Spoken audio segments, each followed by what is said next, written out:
Bonjour les amis et bienvenue dans cette nouvelle vidéo de Histoire de maillot. Donc la semaine passée je vous avais montré le dos de ce maillot et il fallait donc trouver le maillot du Club América, troisième maillot saison 2016-2017. Donc comme j'avais expliqué pour le premier maillot, donc il y avait une promo de fin de saison sur le site de Nike et je pense que j'avais pris 4 maillots mexicains quasiment pour le prix de 3. Donc voilà, j'ai pris le troisième maillot parce que je trouvais que c'était original, ce dégradé de vert.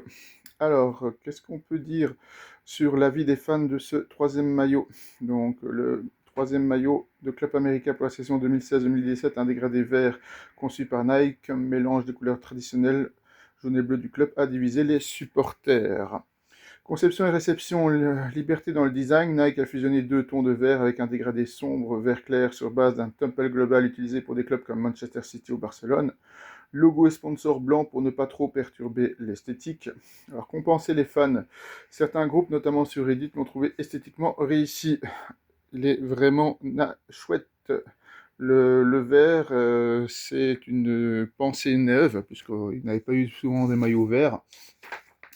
Un fan sur Soccer Jersey a dit récemment « Oh, il est vraiment extraordinaire, il est en feu ». Et un utilisateur nostalgique a dit que 2016 était son maillot favori. Par contre, au niveau des critiques, d'autres ont jugé la teinte trop flashy.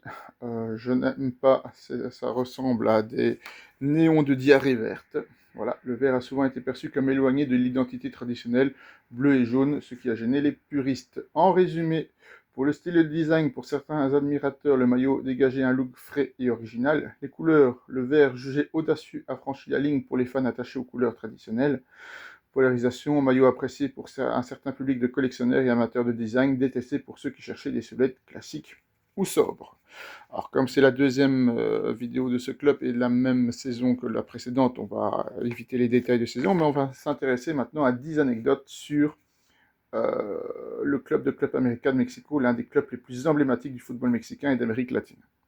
Fondé par des étudiants un 12 octobre, le Club América a été fondé le 12 octobre 1916, jour de la découverte de l'Amérique par Christophe Colomb. C'est ce qui a inspiré le nom américain. Le club a été créé par des étudiants mexicains passionnés de football.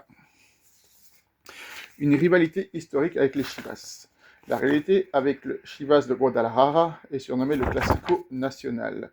C'est le duel le plus intense du pays opposant le club de la capitale, América, aux représentants du Mexique traditionnel, Chivas, qui ne recrute d'ailleurs que des Mexicains. Propriété de Televisa. Le club appartient depuis les années 50 au géant des médias Televisa, ce qui a renforcé son image de club puissant, riche et parfois arrogant, en opposition aux clubs plus populaires comme les Pumas ou les Chivas. Record de titres. Le club américain est l'un des clubs les plus titrés du Mexique, avec 14 titres de champion de Liga MX à égalité ou devant Chivas selon les saisons.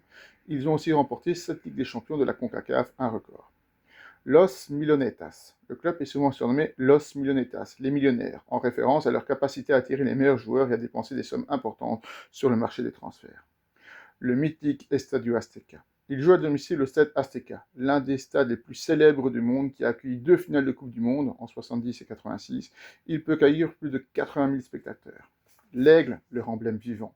Le club a longtemps eu un aigle vivant qui survolait le stade avant les matchs. C'était une tradition spectaculaire et emblématique pour les fans. Leur mascotte s'appelle officiellement Agui. Une rivalité avec eux-mêmes. Les supporters de l'América sont parfois surnommés les anti-américains, car le club est tellement polarisant que même certains de ses fans aiment le critiquer. Cela fait partie de l'identité du club. Une fois sponsorisé par Corona. Le sponsor historique sur leur maillot pendant des années a été la bière Corona, ce qui a donné lieu à de nombreux jeux de mots et produits dérivés ironiques, et parfois controversés dans un pays marqué par l'alcoolisme. Une finale historique sous la pluie. Lors de la finale du tournoi de clôture de 2013 contre Cruz Azul, América a réussi un retour miraculé. Menés 2-0 à la 88e minute, ils ont égalisé in extremis, but du gardien Munoz, et remporté le titre au tir au but sous une pluie diluvienne. Ce match est entré dans la légende du football mexicain. On va s'intéresser maintenant à 10 anecdotes sur les maillots du fameux club américain. Alors, le début en chemise blanche. À ses débuts en 1916, le club américain jouait avec des chemises blanches et un short bleu marine. Ce n'est que plus tard que les couleurs jaune et bleu sont devenues emblématiques. Le maillot V emblématique. Le design le plus iconique du club américain est celui avec un V inversé sur le torse, formé par les couleurs bleu et rouge sur fond jaune. Ce motif est devenu culte, notamment dans les années 80. Changement de surnom grâce au maillot. Dans les années 50, à cause de leur maillot jaune vif, les fans et les médias ont commencé à les appeler Las Aguilas, les aigles, car la couleur appelait un aigle doré, ce qui est devenu l'identité officielle du club.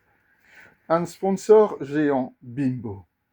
Pendant plusieurs saisons, le sponsor principal était Bimbo, une marque de pain très connue au Mexique. Cela a suscité de nombreuses moqueries internationales car Bimbo est un terme péjoratif en anglais et même en français. Le maillot doré de 2005. Pour célébrer le 89e anniversaire du club en 2005, oui, c'est un choix étrange, America a porté un maillot entièrement doré, ce qui a divisé les fans. Certains ont adoré, d'autres ont trouvé que cela trop ostentatoire. Maillot hommage à Cuauhtémoc Blanco. En 2019, un maillot spécial a été porté pour rendre hommage à Cuauhtémoc Blanco, légende du club. Il comportait des motifs aztèques en référence à ses origines indigènes et le numéro 10 en grand dans le dos. Un troisième maillot noir très controversé. En 2010, Nike a conçu un maillot noir avec un aigle tribal sur la poitrine. Beaucoup ont trouvé le design magnifique, mais certains fans traditionnalistes l'ont trouvé trop éloigné de l'identité classique du club. Le maillot années 80 relancé avec succès. Le maillot de la saison 2020-2021 rendait hommage à celui des années 80, l'époque de Zag, avec le fameux V rouge et blanc. Il est connu un succès commercial énorme, devenant l'un des plus vendus de la décennie. Le maillot taché de sang. Lors du Classico Nacional de 1983, l'Américain Alfredo Tena s'est blessé au visage et a continué à jouer avec son maillot taché de sang. Devenu légendaire auprès des fans pour sa garra, sa combativité. Nike depuis plus de 20 ans. Nike est l'équipementier du club depuis 2002, ce qui en fait l'un des partenariats les plus longs du football latino-américain. Leurs designs ont été parmi les plus audacieux du championnat mexicain. Donc voilà pour cette deuxième vidéo d'un maillot de club américain. Comme j'en ai un troisième, il arrivera, mais sans doute bien plus tard, pour un petit peu laisser respirer ce club. Donc voilà le maillot que je vous présenterai la semaine prochaine. J'ai un petit peu caché le col parce qu'il donnait un bel indice sur le nom. Donc voilà, à la semaine prochaine pour une nouvelle histoire de maillot.